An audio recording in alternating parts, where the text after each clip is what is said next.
तालुका करवीर, जिल्हा कोल्हापूर। केंद्राचं नाव आहे वाशी।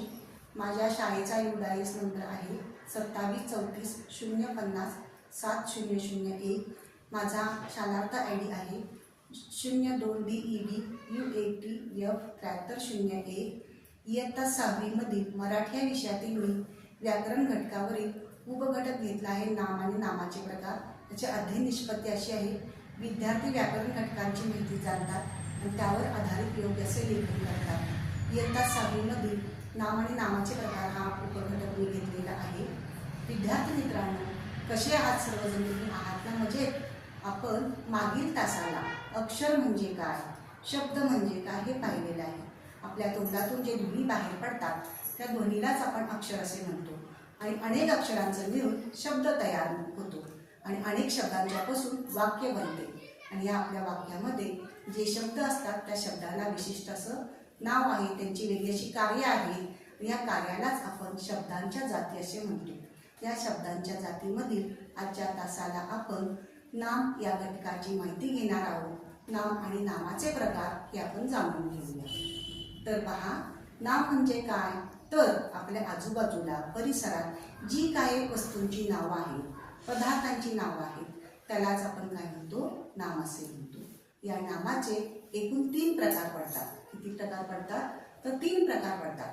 पहिला प्रकार आहे सामान्य नाम, दुसरा प्रकार आहे विशेष नाम आणि तिसरा प्रकार आहे भाववाचक नाम।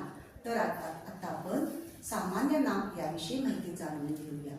विशिष्ट अशा सामान्य जातीतील समान गुणधर्म नसलेले पण सामान्य आहेत अशा पदार्थाविषयी किंवा नामाविषयी जी माहिती सांगितली जाते त्याला आपण सामान्य नाम असे म्हणतो। म्हणजे फूल, फळ, नंतर झाडे, पशु, पक्षी यांची जी आहेत नावे त्यांना आपण म्हणतो सामान्य नाम। म्हणजे या ठिकाणी आपण हे फूल घेतलेलं आहे, फक्त फूल, याचा आपण या ठिकाणी नावाचा उल्लेख केलेला नाही, तर याला आपण काय म्हणू शकतो? सामान्य नाम म्हणू शकतो। इथं सुद्धा हे फूल दिसलेलं आहे, याचा आम्ही फक्त फूल या नावाने उल्लेख केलेला आहे। म्हणजे समान जातीचे जे आहेत, जे समान जातीचे जातीवाचक जे पदार्थ आहेत त्यांनाच आपण त्या पदार्थांच्या नावालाच आपण काय म्हणतो? सामान्य नाम असे म्हणतो। या सामान्य नामांचा आपल्याला एक वचनाचं अनेक वचन करता येते। म्हणजे एक फुले आहे, याच्यापासून आपण अशी अनेक फुले, म्हणजे फुलाचं हे आपण एक अनेक वचन काय करू शकलेले? फुले। या ठिकाणी हे सामान्य नाम हे जातीवाचक असल्यामुळे आपल्याला सामान्य नामांचे अनेक वचन करता येते। पुढील प्रकार आहे विशेष नाम, म्हणजे पदार्थातील विशेष गुण, विशिष्ट गुण, या गुणांची अधिक माहिती सांगितली जाते अशा पदार्थांना आपण काय म्हणतो? या पदार्थांच्या नावांना आपण विशेष नाम असे संबोधतो।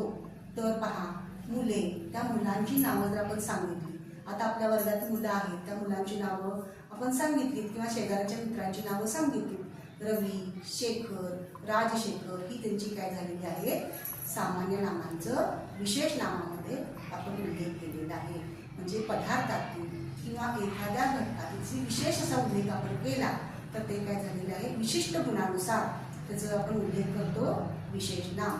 या विशेष नाम हे व्यक्तिवाचक असल्यामुळे विशेष नामांचे आपल्याला अनेक वचन करता येत नाही। या ठिकाणी तुम्हाला दाखवण्यासाठी काही फुलं आणलेली आहेत, तर या काही फुलांच्या पण नावे पाहूया। आता यात विशेष नामामध्ये मगाशी तुम्हाला मी पहिल्यांदा सांगितलं फूल, आता फुलांचं विशेष नाम म्हणजे काय येणार आहे? झेंडूचं फूल हे आहे, जास्वंदचं फूल, त्यानंतर हे आहे गुलाबचं फूल। या ठिकाणी तुम्हाला हे पदार्थामधील जे व्यक्तिवाचक जे आहे विशेष गुणधर्म, या विशेष गुणधर्मांचा या ठिकाणी उल्लेख केल्यामुळे या ठिकाणी तुम्हाला मी झेंडूचं फूल दाखवलं, नंतर जास्वंदचं फूल दाखवलं, गुलाबचं फूल दाखवलं, हे सगळे काय विशेष नाम आहे।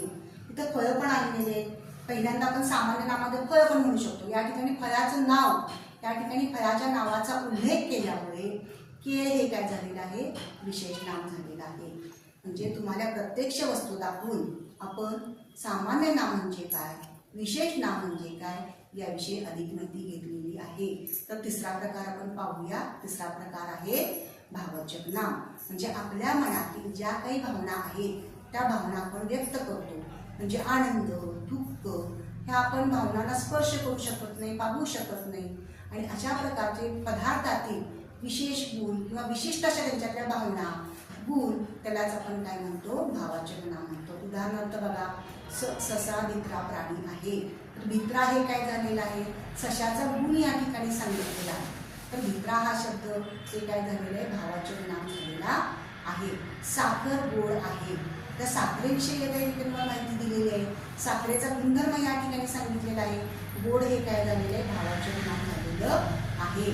प्रामाणिकपणा, माणुसकी, भूतदया हे सगळे गुणधर्म आहेत, गुणवैशिष्ट्य आहेत. यालाच आपण काय म्हणतो, भाववाचक नाम म्हणतो. म्हणजे आजच्या तासाला आपण सामान्य नाम, विशेष नाम, भाववाचक नाम याविषयी माहिती जाणून घेतलेली आहे. ही माहिती तुम्हाला नक्कीच आवडली असणार आहे. तर आता तुम्हाला मी एक स्वाध्याय देत आहे. तो स्वाध्याय तुम्ही आता पूर्ण करून उद्या पूर्ण करून आणायचा आहे. तो माझ्याकडून तपासून घ्यायचा आहे. तर स्वाध्याय लिहा बघू बरं. तर तुम्हाला यामध्ये सामान्य नाम, विशेष नाम, भाववाचक नाम या तक्त्यामध्ये वर्गीकरण करायचं आहे त्या शब्दांचं, नामांचं. तर पहिल्यांदा शब्द आहे, लिहून घ्या.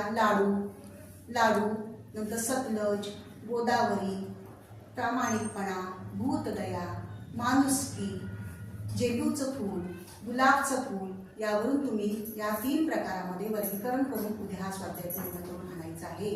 हा घटक तुम्हाला नक्कीच आवडलेला आहे. मनापासून धन्यवाद.